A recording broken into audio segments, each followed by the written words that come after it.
আমি আজকে পনির রান্না করব। পনিরটা আমি ভালোভাবে হালকাভাবে ভেজে নেব। আপনারা যদি এইভাবে পনির রান্না করেন তাহলে মাছ মাংসটাও হার মানাবে।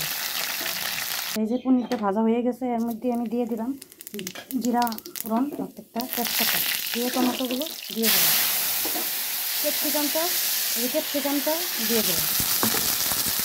এই যে আমার খুব সুন্দর ভাজা ভাজা হয়ে গেছে। এখানে দিলাম জিরা বাটা, আদা বাটা, লঙ্কা বাটা আর কাজু বাটা দিয়ে ভালোভাবে নেড়ে দিলাম।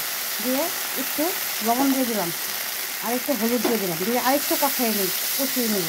এই দেখো খুব সুন্দরভাবে মশলাটা কষানো হয়ে গেছে। এখন দিয়ে দিলাম পনিরগুলো, দিয়ে আমি এই দেখো দুধ দিয়ে দিলাম। ও তোমাদের রেসিপিটার নামটাই বলা হয়নি না, এটা হচ্ছে পনির মহারানী। দেখছো, এরকম করে রান্না করে খাবে, বাস মাছ মাংস বাচ্চাদের কিচ্ছু লাগবে না।